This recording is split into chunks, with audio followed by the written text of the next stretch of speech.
All right, everyone. Welcome back to Sports Flow with BK and Speaks. This week, unfortunately, we will be recapping the Lions' 20-19 loss versus the Dallas Cowboys on Saturday night. This one's tough to swallow, Speaks. Yeah, it just seems like every time we go to Jerry's World, there's a controversy involved. Hate for the game to end like this, after a great performance and, us getting back to what we thought was a W ended up in a loss, but, move on to the next one and hopefully, we take care of business a little bit better moving forward. Yeah, I mean, you got to feel like the Lions had another game robbed from them. Yeah. I mean, late in the game, the Lions scored the touchdown. St. Brown gets the TD pass. Lions send out 3 offensive linemen for the 2-point conversion with 23 seconds left. The Lions convert that 2-point conversion. 5 seconds after that play concludes, a flag comes out.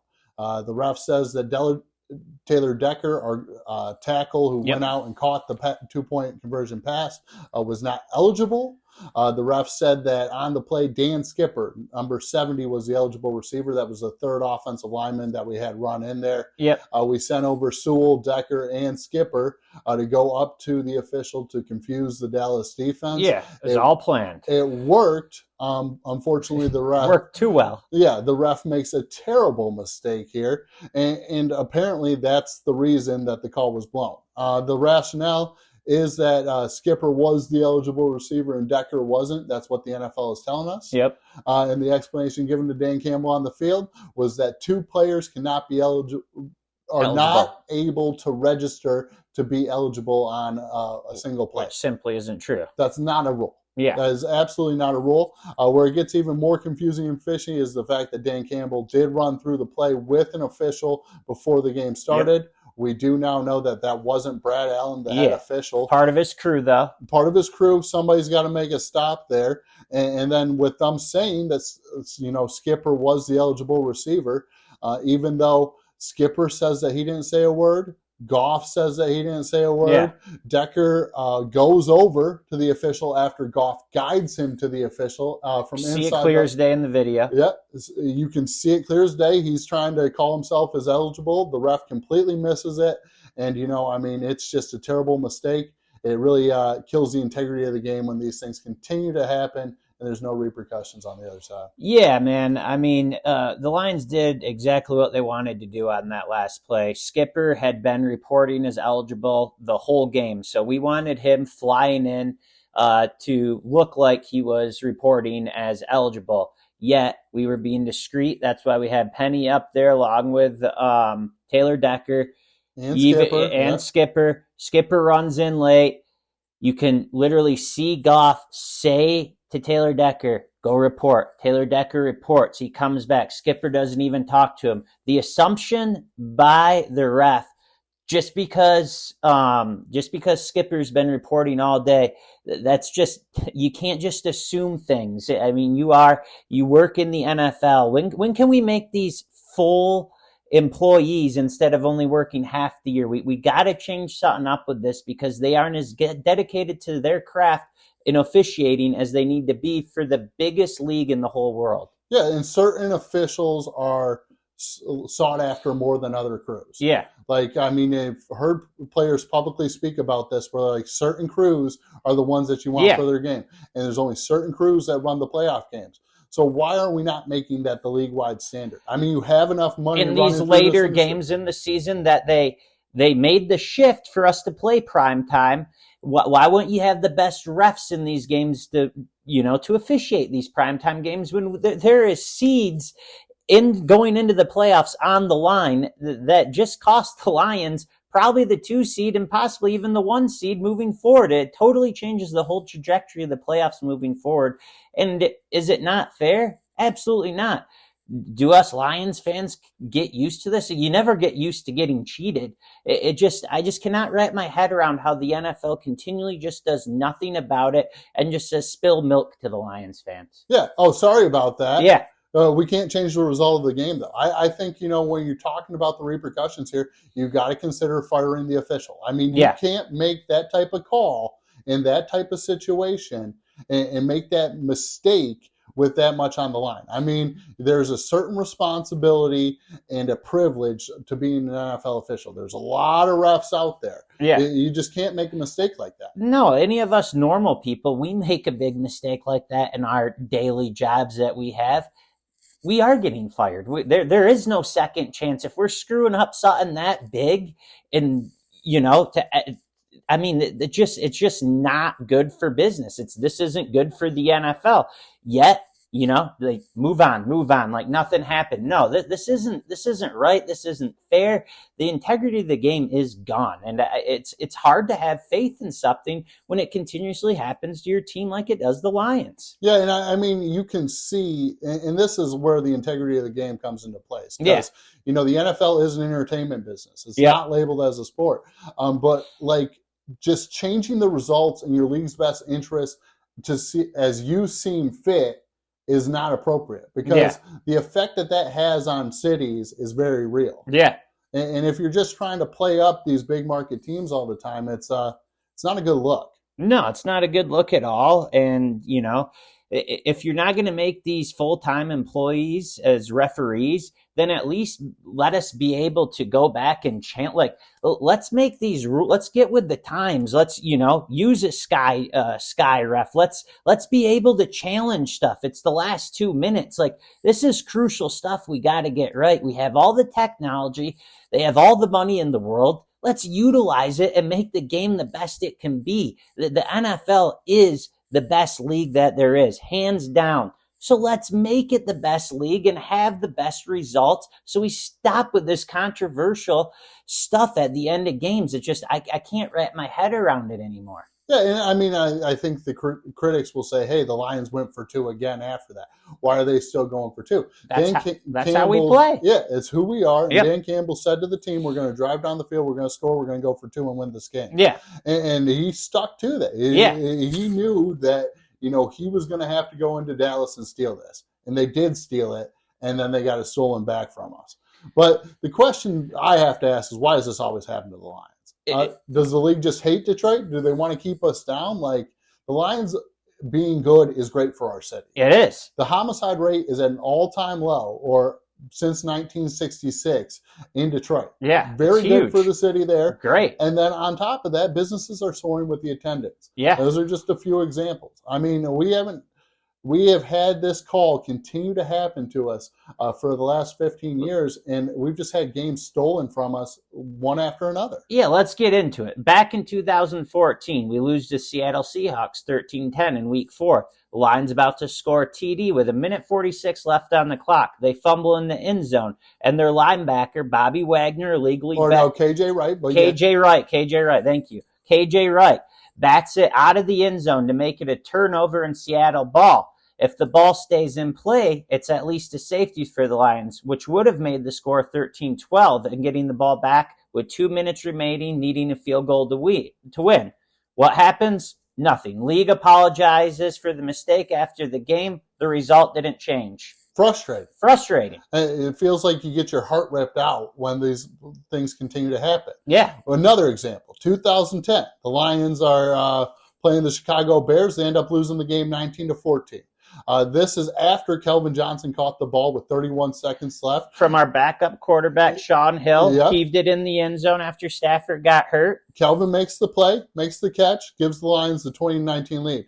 When Kelvin catches the ball, he palms it in one hand, no question, has control, sets it down in the end zone quickly. The refs rule that he did not complete the process of the catch, took the TD away, and at the time, the Lions hadn't won a road game in 3 years. They still didn't win one there. The league changed the rule the following year about that being a catch. I feel like a catch is so interpretational by the person it is at this point. Like, I used to think I know what a catch was, but now it's like it's up for interpretation at this point. Yeah. I mean, after this call, even more so, because I've watched a lot of games thinking that's not a catch. Well, that's not enough, video evidence to overturn. It's just always something, and nothing's clear cut. Nothing's in black and white. There's too much gray area. This rule changes. It's with the rule changes, and they got to get away from this, and they got to do a better job, because it's not right. It continues to happen. Games It does. continue to get stolen from us. Another example. Another one. 2015, the Lions lose to the Green Bay Packers, 27-23. Green Bay and Aaron Rodgers throw a Hail Mary at the end of the game that lands for a touchdown. Yep. Green Bay calls this the miracle in Motown. The play should have never happened. Yep. The previous play, to Aaron Rodgers' Hail Mary, Devin Taylor, the defensive end for the Detroit Lions, gets a sack on Aaron Rodgers. Aaron Rodgers grabs him by the shoulder. The refs call him for a face mask penalty. It puts the Packers in range for the Hail Mary and end up winning the game. The game should have ended at that time that sack took place. Yeah, crybaby Rodgers, Mr. Diva himself, complained, got the call a face mask on us when we didn't even grab his face mask. And you give a player, MVP player, like with the talent that Aaron Rodgers has, 2 chances to huck it in the end zone, bad things are going to happen. And that's exactly what happened. Yeah, and it made me sick to my stomach there too. Because me too. You're talking about a situation where the play should have never took place. Then, ironically enough, another one back in 2015 again. Jerry World. What do you know? Same thing happened in Jerry World. The refs throw a flag on a pass interference to our former tight end, Pettigrew. I call him Pilligrew because he couldn't catch much of anything. But catches pass interference, throw the flag. About a minute later, they pick the flags up. I've never seen that done before in my whole life. Lions driving to win the game. Going to drive to win the game. This isn't even counting all the non-holding calls that we didn't get that game, but literally picked up a flag after throwing the flag for pass interference. No, that's just no longer pass interference. We made a mistake. I don't understand how that's it, and it's always in Jerry's world. Always in Jerry's world. I can, you just see Jerry with his little smirk up there after this happened to us this week, and I just cannot. If there's one organization I cannot stand, it's the Dallas Cowboys. Yeah, they're snooty, man. They're snooty, and yeah, man, I have just lost it with Jerry. I mean, Jerry Jones is just out of control, and you can tell. I mean, he's getting these games to go in his best interest. Yep. Like we were never going to win that game on the Jimmy Johnson Memorial Night. We had every single Dallas Cowboy their ring of honor in that place. He was not going to let them lose there, and that makes me sick, and it makes me like question the integrity of the game. Same, man. And I'm honestly, Lions and Lions fans are sick of being the whipping post for the NFL. Are we ever, man? It man? feels like this happens to us all the time in big games, and it makes us all sick to our stomachs. It does, and you want to know what? It's finally nice to see some other sports analysts and people out there in the media world actually saying. We feel for you, Lions fans. Like this one is clear as day. Stephen A. Smith came out and said it. He's like, the Lions won this game. Let's get one thing right. He put the Lions ahead of Dallas on his big board of best teams. I mean, let's call a spade a spade. I mean, this was a win for the Lions. Yeah, it doesn't show up on our wins and losses.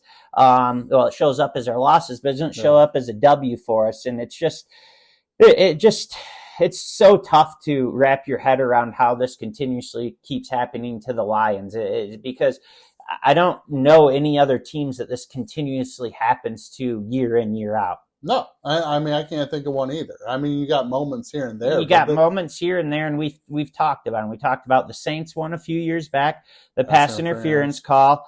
We talked about the Seattle Green Bay one when Golden Tate, got that touchdown.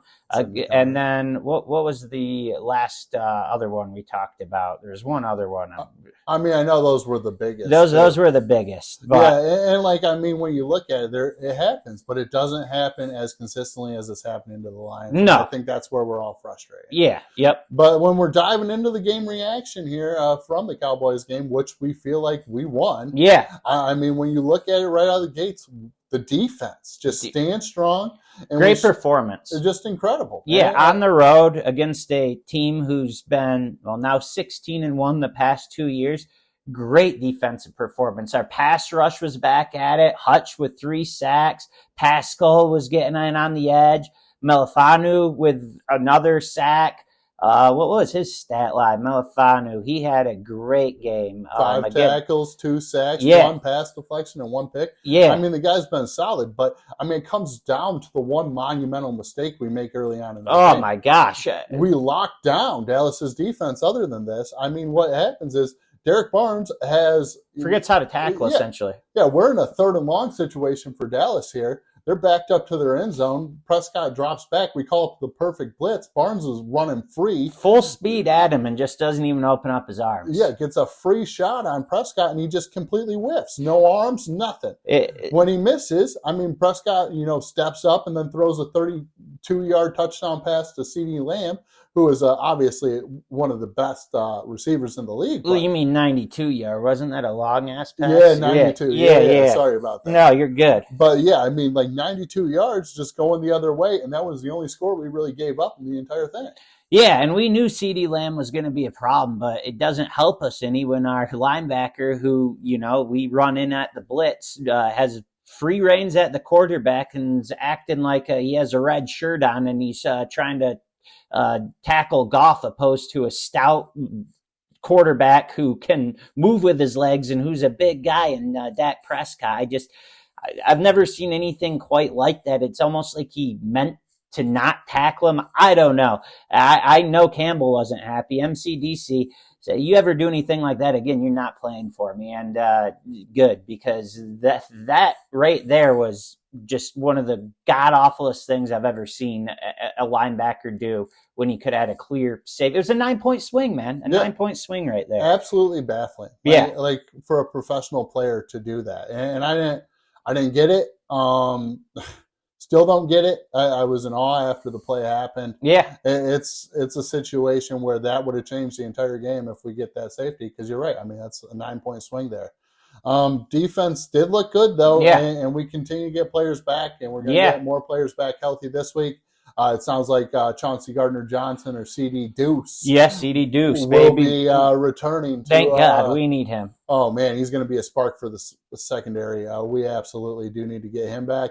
And then it's looking like McNeil and James Houston are on track for that first week of the playoffs, which will be outstanding to get them back for that pass rush as well. Yeah, they are huge in the pass rush. McNeil's great at clogging up the middle before he got hurt, and having another guy opposite of Hutch, even with the game he just had, that's going to, play instrumental. Elevate us and play instrumental for us moving forward. So it's great that we're all getting healthy, at the right time. I just wish we kind of were riding that wave of the momentum of the W, but as MCDC said, this is spilt milk onto the next. We aren't going to feel bad for ourselves, so neither can us as fans. Yeah, focus fury is what Dan Campbell has said in every interview he's had this week. He's like, I'm ready to go. I'm just pissed off right now, and we're going to come out, and this is going to be a refocused group heading into the playoffs. Could be a blessing, but man, it was tough getting that one stolen away. Yeah, and the players are rallying behind that, too. They're pissed off, too. Didn't you say something about Brown saying he's going to run through a wall or something? Yeah, he's saying 4 layers. It doesn't matter. He's ready to run through a wall. Hutch is ready to run through a wall. They were talking about that on St. Brown's podcast today. I mean, these dudes are ready to go. I think it could be a nice little wake-up call before the playoffs get us refocused. The offense in this game, was kind of shaky, but that's to be expected. I mean, Dallas has a pretty good defense. They have a great defensive line. Yeah, they're a bit undersized, but the speed of them's unreal. With Micah Parsons, one guy we haven't said bad things about him all year, but he really struggled for a rookie. Laporta, they missed 2 big blocking assignments in this game. One which led to that interception that Goff had on that little screen pass. I would have just thrown the ball away or at the guy's feet like Brady always used to. The play, it was exposed. It was blown up. But, he ended up trying to throw it in a tight window. It got picked.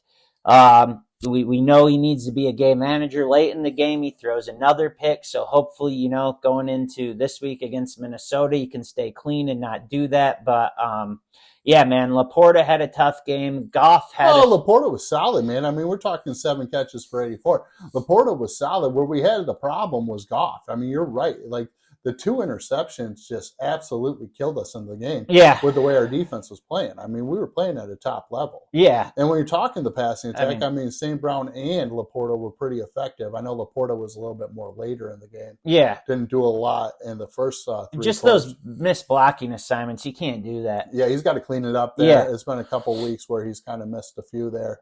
So he's got to get that cleaned up. But, I mean, he still came up big for us on that late drive. Yeah, no, he did. And then J-Mo keeps excelling, 2 catches for 69 yards, the 63-yard bomb from Goff. It was nice to see. He was playing. I feel like our offense kind of struggled a little bit after he went out with the ankle injury after this bomb. And, we did find our way back.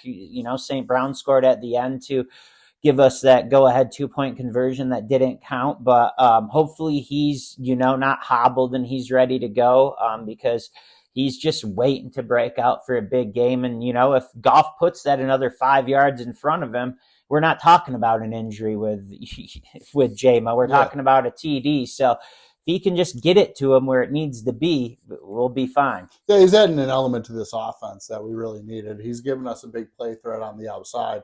St. Brown is just incredible, man. Another big performance here, 6 catches for 90 yards and a tutty, that late tutty. But, when you're talking about it, Jamison Williams did add that spark. Yep. St. Brown's been, the model of consistency over here, and Laporta continues to put forth just incredible numbers for a rookie. Yep. The passing attack is going to be just fine here.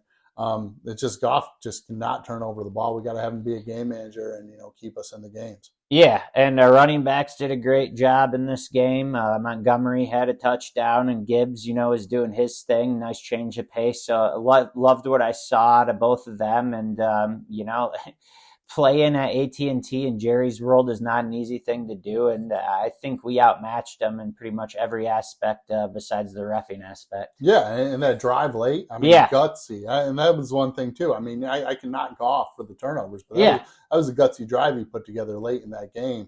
The Jerry World thing just continues, to be a little bothersome because we did steal that victory. Yeah. And, after we scored, I was just waiting for something to happen. And, then 3 flags come flying, it's like, here we go. Yeah. Here we go. Deja vu all over. Here's another one to rip my heart out. Yeah. But let's get off Dallas. Let's look into next week. What do you think we're going to do? Vikings, the last game's at home. So, what do you see happening here? Yeah, well, we got the Lions at home, 3-point favorites versus the Minnesota Vikings. The over/under set at 45.5. I got our key players in this game being Hutch. Yeah, I think Hutch is going to continue to build on that 3-sack performance that he had this week. The guy is continuing to have that motor where he's just extremely tough to block. Yeah, adding a pass rush element that we really need. I think he continues to build on it. I think Gibbs gets more involved in the attack this week. I think they get him the ball and maybe some passing. He wants that 1,000 yards rushing. I think we give him a little bit more load. I think Montgomery and him will both hit that mark, which will be a pretty incredible thing to happen. I think that's the 4th time in NFL history that 2 running backs on the same team have rushed. Best 1-2 combo in football, baby. Yeah, no question. And it's good to have it for the next at least 3 years, which is pretty insane to think about. But you also look at Goff here. Yep, I think got to look at him. Yeah, he's just got to play his game, manage it, make sure he doesn't turn over the ball and give Minnesota too many opportunities. At home this year on the turf, he's been pretty good. So I have high hopes there, but hopefully he just, has his mind on straight and isn't turning over the ball for us. Vikings side, I think Ty Chandler, their running back, we got to keep him in check, but our run defense has been pretty good. Stout all year. Yep, so I think that's a big one to look at, make sure that we kind of handle our business there like we have throughout the entire year. And then Harrison Smith, they got on that defensive side. He always seems to be all over the football. Ball hawk. Yeah, everywhere on the field. So we just got to make sure that we're not turning over the ball and don't give him opportunities to do that. But Detroit comes home. Detroit's pissed off. They don't like how that shit went down. No, they do not. And when you're looking at it, Minnesota is kind of, having a carousel of starting quarterbacks. Are they ever? And they're out of the playoffs. So I think they're kind of shutting it down at this point. I think the Lions handle business pretty handily here and end up winning 34-21. All right. Yeah, I also think our offense is going to be firing on all cylinders. As we mentioned, some guys are wanting to run through walls. We're going to be rip-roaring and ready to go. We're pissed off. We're mad. We're angry. We're hungry. I got us going 45-24. And we got Gardner Johnson, Deuce coming back. So that's a key player to focus on, get him reintegrated into our defense there. One of our leaders on the defensive ball. It's gonna be great for us. Laporta, he had a good game. I want to see him sure up those blocking assignments, and then I want to see Pascal keep doing and building off, the game he had this past week with Dallas, bringing that pass rush. So those are my Lions key players. Okay. For the Vikings, obviously Justin Jefferson, best wide receiver in the league. Him and CeeDee Lamb and Tyreek. 1, 2, 3. Whatever order you want to put him in. You're not going to stop him, just like we didn't stop Jamar Chase in there too. Yeah, Jamar Chase, absolutely. You're not going to stop him, but try to contain him as best we can. We got Gardner Johnson, so I wouldn't mind seeing him on, Jefferson a little bit, along with Sutton, obviously. Osborne, he had a touchdown, a titty versus us, last game. So he's he's sneaky. So him, and then Hunter, their pass rusher, he's always, getting after us. So those one of the league's best. Yeah, one of the league's best. So we gotta, hopefully our offensive line can, stay stout versus him. So those are, my predictions and key players, and we'll see what happens. Yeah, I like it. I think, Detroit's going to come out very motivated. Yeah. Hopefully the emotions don't get the best of them. That doesn't feel like that would happen with the Dan Campbell-like team. Nope. They're going to stay focused on who they are and, be ready to go. When we're looking at the playoff picture here, we're talking about a situation where the Lions will probably get the 3 seed in the NFC. No. They would have had the 2 seed if they beat Dallas, but there's a couple scenarios that could play out here to see who would be playing with that 3 seed. Yeah, let's get into them. Yeah, right. And the way it's looking right now is the LA Rams and Matthew Stafford would be lined up to come back to Detroit and play against the Lions. Cool storyline. Would be kind of cool to see. I don't want to see Stafford. I don't want to play him, Sean McVay, Cooper Kupp. I don't want to play. We'll play anybody, but yeah, ideally they're hot right now. It wouldn't be a great situation. No. Especially, as a Lions fan, it would be tough to see Stafford come in here and take it away from us. Yeah, if that's what were to happen. Yeah. I would love to get. We haven't played them yet this year, so I'd love to get revenge on the other two. Yeah, I agree. And when you're looking at it with the Rams too, you got to take this into accountability. They're resting all their guys this week. Yep. Stafford's sitting out. Kyron Williams, their big-time halfback, sitting out. Cooper Kupp sitting out. Aaron Donald sitting out. So, they're kind of packing it in. They might end up with that 7 seed where they end up, playing Dallas more than likely. But the Lions could get the 2 seed if the Cowboys do lose to the Commanders. I don't think that's going to happen. Commanders are pretty bad, but you never know. But that would be the situation the Lions would have to play the LA Rams there. Yep. The other side, the Packers right now are sitting in there at that 7 seed. The Packers, if they beat the Chicago Bears, they would move up at that point, and then they would be playing the Detroit Lions for that first week of the playoffs. Maybe get some, revenge from Thanksgiving. Yeah. I wouldn't mind seeing that. Was that Thanksgiving game, and I would love nothing more than to beat the Packers after that disheartening display of football that we showcased, Thanksgiving. Yeah, so we could be running into them. Right in week 1, that would be cool to get the Packers and beat them. Yeah. I wouldn't like losing to the Packers for obvious reasons. No, that ain't going to happen. But then when you look at the other side, too, if the Packers were to lose to the Bears, the Rams were to lose to the Seahawks, the Packers would actually be booted out of the playoffs, and the Seattle Seahawks would be sliding in, and Detroit would get their rematch versus the Seahawks there at home as well. Yeah, who we lost to in overtime earlier in the year and lost to him the year before that. So, I mean, if we were to play the Seahawks or Packers, those are huge revenge games for us. You got the storyline with, It's more than likely going to be the Packers or the Rams, from the way I understand it too. Yeah, that is what it's looking like.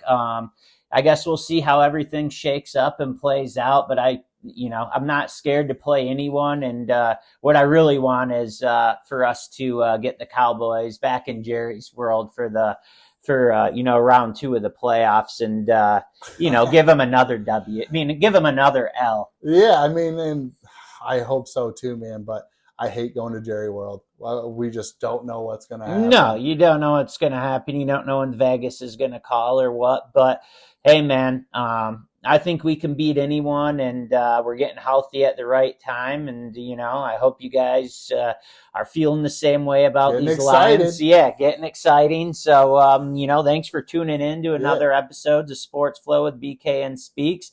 Go Lions, end the year, baby. Yeah, and we'll be back here next week to recap that matchup versus the Vikings and dive into our playoff matchup. But thanks for joining us, and till next time.